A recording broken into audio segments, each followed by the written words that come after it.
Welcome back to lecture number 9. In this lecture we will study mean deviation about the median. In the lecture number 8 we have discussed the mean deviation about the mean. Now here about the median we need to calculate. So as you can see it here, what is the formula for calculating the median? So formula remains same only at the place of mean. In the lecture number 8 you can go and just check this out. There we are finding first the mean. After calculating the mean, we subtract mean from each of the given data. हम क्या करते हैं mean deviation के अंदर mean first we have to calculate the mean आने के बाद x के हर एक डेटा से हम उसको subtract करते हैं and we take the positive value. मतलब ये जो मॉड्यूलस है इसका मतलब है positive. So at the same we will do for the median one. Okay. So here what we have to calculate here, we have to calculate first median. अब median हमें कैसे calculate करना है? Again we have to check this out. There is in 3 types of data will be given. 3 type के data आपको given होंगे. पहला या तो सिर्फ x गिवन होगा जिसको हम बोलते हैं इंडिविजुअल सीरीज़, या सेकेंड टाइप का जिसमें x और f फ्रीक्वेंसी गिवन होगी जिसको हम कहते हैं डिस्क्रीट सीरीज़, और थर्ड टाइप का डेटा हो जाता है हमारे पास where the class interval is given. Okay, तो तीनों टाइप के डेटा के लिए हम mean deviation about the median we will calculate. यहाँ पर फॉर्मूला एक बार देख लो. फॉर्मूले सबके लिए सेम होंगे, लेकिन बस एक चीज़ ध्यान रखना, जब हम डिस्क्रीट और कंटिन्यूस की बात करते हैं तो यहाँ फ्रीक्वेंसी दी हुई होती है. यहाँ डिनोमिनेटर में ध्यान रखना. अब आपको लगता है यहाँ भी n लिखा है, यहाँ भी n लिखा है, इसका मतलब है कि भाई नंबर ऑफ़ ऑब्जर्वेशन यहाँ पर होता है. लेकिन हमेशा ध्यान रखना जब भी हमें फ्रीक्वेंसी दी है तो कैपिटल N हमारा हो जाता है sum of the frequency. Fine, चलिए हम स्टार्ट करते हैं. First example I am going to take the individual series. Individual series मतलब सिर्फ हमें क्या दिया हुआ है, एक्स कॉलम दिया हुआ है. Only the data you have given. Find the mean deviation about the median. अब डिस्क्रीट डेटा का मीडियन हम कैसे कैलकुलेट करते हैं तो हमने डिस्कस किया हुआ है प्रीवियस लेक्चर्स में. अगर आपने नहीं देखा है तो आप जाके पहले उसे कैलकुलेट करना सीखिए कि median how we can calculate the median. Okay, यहाँ देखो मीडियन हमें दिया हुआ है. हम सबसे पहले क्या करेंगे, जो भी डेटा हमें गिवन है उन्हें हम अरेंज करेंगे असेंडिंग और इन डिसेंडिंग ऑर्डर में. ठीक है, मैंने यहाँ असेंडिंग ऑर्डर में इसको अरेंज किया हुआ है. असेंडिंग का मतलब है पूरे जो भी डेटा गिवन है उसमें सबसे छोटी एंट्री को हम फर्स्ट लिखेंगे एंड देन उससे बढ़ते हुए आखिरी में सबसे बड़ी एंट्री को हम यहाँ लिखेंगे. ठीक, अब इसका मीडियन कैसे कैलकुलेट करना है, देन डिस्क्रीट डेटा के लिए first we have to check this out. How many observations are given? As you can see it here, there is 7 observations you have given. 7 observation given है तो हम 7 को check करेंगे. It is an even number or odd number. As you can see, this one is an odd number. तो median calculate करने के लिए हमारे पास में जब भी ऑड नंबर होता है then we use the formula n+1/2th term. अब n यहाँ हम क्या इंसर्ट करेंगे, 7 + 1th term divided by 2. As you can see here numerator हमारे पास में क्या हो जाएगा, 8/2. Fine, so this one will be 4th term. Fine, अब आप चेक करो 4th टर्म हमारा कौन सा होगा. यहाँ देखो first, second, third and fourth. Median क्या कैलकुलेट हो गया हमारा, 18. ठीक है, अब मीडियन कैलकुलेट करने के बाद फॉर्मूला एक बार देखो. यहाँ पर फॉर्मूला क्या दिया हुआ है, दिस वन, क्योंकि हम इंडिविजुअल सीरीज़ की बात कर रहे हैं. ओके, यहाँ हमें क्या करना है, x को हमने कॉलम वाइज लिख लिया है. ठीक, यहाँ हम लेंगे x माइनस ME का मतलब होता है मीडियन. कई जगह बुक में कैपिटल M को भी यूज़ करते हैं तो डोंट बी कंफ्यूज. मीडियन के लिए आप M, बॉटम में E को यूज़ कर सकते हो. ठीक है, अब हम इसका मॉड्यूलस कैलकुलेट करेंगे. मॉड्यूलस कैलकुलेट करना है मतलब इस 18 को हमें हर एक डेटा x के डेटा में से सब्ट्रैक्ट करना है. यहाँ देखो हमारे पास 10 - 18 हमारे पास आएगा क्या, -8. लेकिन ये मॉड्यूलस साइन के अंदर है तो इसको हम कैसा कंसीडर करेंगे, पॉजिटिव. माइनस साइन को हम मेंशन नहीं करेंगे. यहाँ -6 आएगा तो हम 6 कंसीडर करेंगे. Here we will get -3, then we will consider 3. Fine, similarly here it is an 0. अब यहाँ 20 - 18 है तो ये +2 ही आएगा, बट मॉड्यूलस साइन है, अगर ये नेगेटिव भी होता then we will consider the positive. Fine, अब हमें क्या चाहिए, फॉर्मूले के अंदर देखो summation. Summation mod of x minus this column. Fine. अब देखो आपने ये कॉलम तो ऑलरेडी कैलकुलेट कर लिया है, इसका हम समेशन कैलकुलेट कर लेते हैं, मतलब इस पूरे कॉलम का सम चाहिए, दैट इज़ इक्वल्स टू 30। ये आप यहाँ चेक करो, इन सारे डेटा को जब हम ऐड ऑन करेंगे तो हमें कितना मिल जाएगा 30। फॉर्मूले के अंदर हमने इसको इंसर्ट किया 30/7। 7 क्या पिक किया है n क्या है नंबर ऑफ ऑब्जर्वेशंस, आप यहाँ काउंट कर लो, दैट इज़ 7। हमने इसको डिवाइड किया, then our answer is 4.29। Fine. And this is the mean deviation about the median. Fine. So I hope this example is clear to everyone. Fine. Now moving to the next example, there is a discrete series. For the discrete series, you can see here x and f is given. Fine. Always remember, whenever you need to calculate the median, always you have to find the cumulative frequency. Cumulative frequency हम कैसे calculate करते हैं, तो सबसे पहले 3 as it is आ जाएगा। फिर हम क्या करते हैं, आप चाहो तो इस 3 और इस 5 को सम कर लो, ठीक है, 3 और या आप चाहो तो इसको ऐसे भी सम अप करके लिख सकते हो, ठीक, it's up to you. But मुझे ऐसे कन्वीनियंट लगता है 3 + 5 और हम इसको लिखेंगे यहाँ पर 8। फिर हम 8 + 7, अब जब हम इसको कैलकुलेट करने के लिए जाएंगे तो हमारे पास में कितना हो जाएगा 15।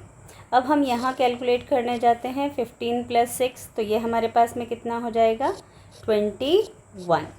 अब 21 + 4, then resultant will be 25। Fine. तो यहाँ हमारे पास में क्या आ गया, ये क्यूमुलेटिव फ्रीक्वेंसी कैलकुलेट हो गई। अब आप चेक करो, जब भी डिस्क्रीट के लिए हमें कैलकुलेट करना होता है मीडियन, तो हम क्या चेक करते हैं, sum n is equals to sum of all the frequency which is 25 and this is an odd. Okay, जब भी ये ऑड होगी तो हम क्या फॉर्मूला लगाते हैं मीडियन कैलकुलेट करने के लिए, तो that is n + 1/2th term. Remember this. So here it will be 25 + 1/2th term. Okay, so that will be 26/2 and here you will get 13th term. ठीक, अब 13th टर्म हमें check कहाँ करनी है, मैंने आपको बताया था जब हम मीडियन कैलकुलेट करते हैं तो क्यूमुलेटिव फ्रीक्वेंसी कैलकुलेट करना बहुत ज़रूरी होता है, अदरवाइज़ ये कहाँ लाई करेगा आप पता नहीं कर पाएंगे। तो यहाँ 13th टर्म आपको देखना है कि या तो CF में 13 से बड़ा नंबर या 13 के इक्विवेलेंट नंबर आपको चेक करना है।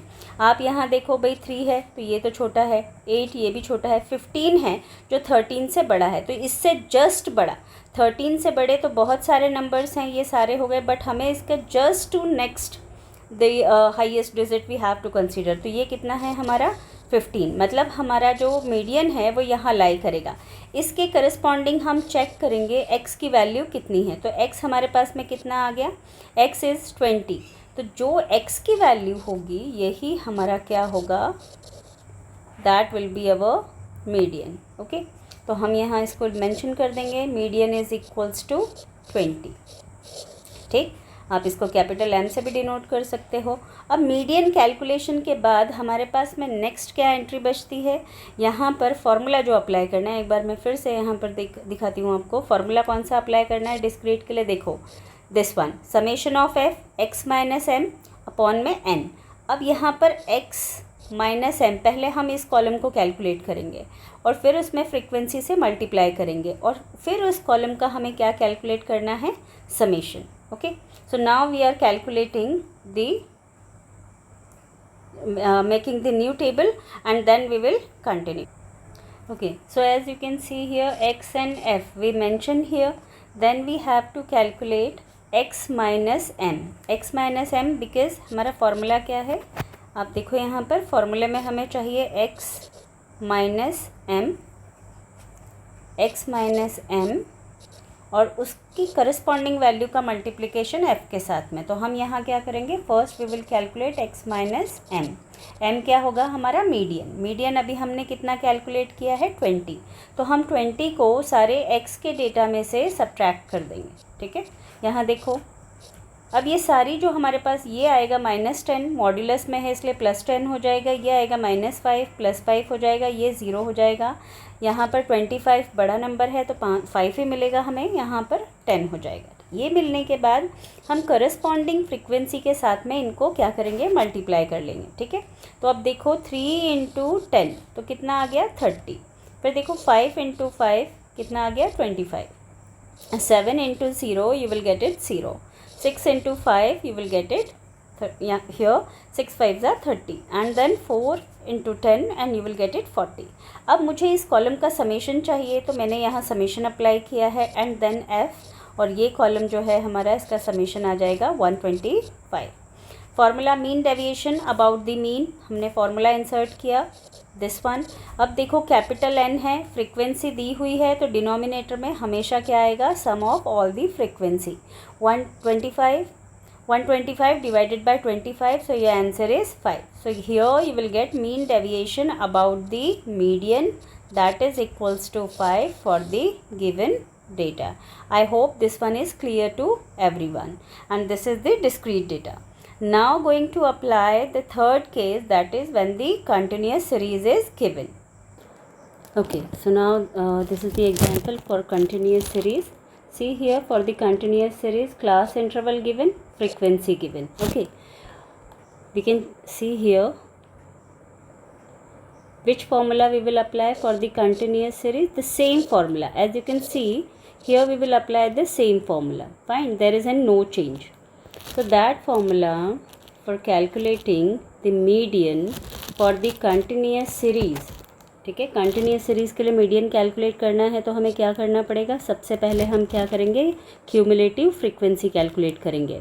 क्यूमुलेटिव फ्रीक्वेंसी कैलकुलेट करने के लिए ये देखो, this one is 4 + 6 you will get 10, फिर हम 10 और 10 को ऐड ऑन करेंगे तो कितना मिलेगा 20, 20 और 8 को ऐड ऑन किया 28, 28 + 2 किया तो इसको हम यहाँ लिखेंगे दैट इज़ 30।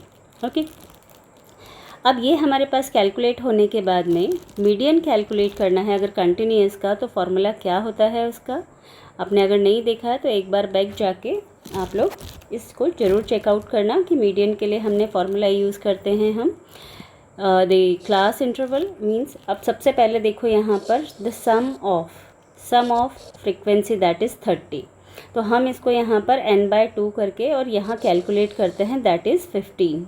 अब हमें 15 को चेक करना होता है कि 15 हमारे क्यूमुलेटिव फ्रीक्वेंसी कॉलम में कहाँ पर लाई करेगा, मतलब कहाँ लाई करेगा, मतलब 15 से जस्ट बड़ा या 15 के इक्विवेलेंट। तो अब ये देखो हमारे पास ये 20 आ रहा है CF में। अब इसके करस्पॉन्डिंग हम जाकर x वाले कॉलम की एंट्री को चेक करते हैं। ठीक है, सो this one is our median class. ठीक है, मीडियन क्लास। अब इसका हमें क्या लेना है, L क्या हो जाएगा, लोअर लिमिट, तो वो कितनी है 20। इन सारे के बीच में गैप H है हमारा 10, फ्रीक्वेंसी हो गई हमारे पास में कितनी 10, यहाँ देखो इसकी फ्रीक्वेंसी। और C क्या होता है, जो भी हमारा मीडियन क्लास है उससे बिफोर वाली हम CF को कंसीडर करते हैं, तो ये हमारे पास कितनी हो गई 10। सारी वैल्यूज़ को हमने मीडियन क्लास के फॉर्मूले में इंसर्ट किया तो हमें मीडियन कितना मिल गया 20। ठीक है, अब यहाँ पर मीडियन हमारे पास 25 आने के बाद में अब हमें क्या अप्लाई करना है, फार्मूला। अब mean deviation about the mean निकालना है। फार्मूला क्या है, summation f here mod x - n, same formula जो हमने डिस्क्रीट में अप्लाई किया था। तो अब x कहाँ से मिलेगा हमें, यहाँ तो क्लास इंटरवल गिवन है तो हम क्या करेंगे, इन दोनों को ऐड करेंगे, मतलब 0 + 10 / 2, तो हमें कितना मिल गया 5। तो इस तरीके से दोनों सारे इंटरवल्स के लिए हम ऐड ऑन करके डिवाइडेड बाय 2 करके मिड पॉइंट्स कैलकुलेट कर लेंगे। ठीक है, ये मिड पॉइंट्स ही हमारे x होंगे। फ्रीक्वेंसी गिवन है उसको हम एज इट इज़ मेंशन कर लेंगे यहाँ। x - मीडियन, मतलब हम x में से जो मीडियन हमारे पास कैलकुलेट हुआ है विच इज़ 25, हम सारे डेटा में से उसको सब्ट्रैक्ट करेंगे और मॉड्यूलस के अंदर है पॉजिटिव वैल्यू कंसीडर करेंगे। ठीक है, हमने सारी पॉजिटिव वैल्यूज़ ले ली, लेकिन यहाँ पर इस देखो इस ब्रैकेट के इस वाले मॉड्यूलस के साथ में f का मल्टीप्लिकेशन है। हम सारी टर्म्स में क्या करेंगे, फ्रीक्वेंसी से मल्टीप्लाई करते जाएंगे और उसको नेक्स्ट कॉलम में हम एंट्री करते जाएंगे। तो देखो यहाँ पर 80, 60, 0, 80, 40, इस पूरे का सब हमने कैलकुलेट किया। ये समेशन होगा हमारा sum of f x minus m का, ठीक है। फॉर्मूले में हमने न्यूमरेटर रख दिया दैट इज़ 260 और डिवीजन में कैपिटल N या sum of all the frequency वो हमारे पास कितना है 30। हमने इसको कैंसिल आउट करके फाइंड आउट किया, then mean deviation about the median is equals to 8.67। Fine, so that's all for today's lecture, and the lecture number 10 will be the mean deviation about the mode. Okay, thank you for all.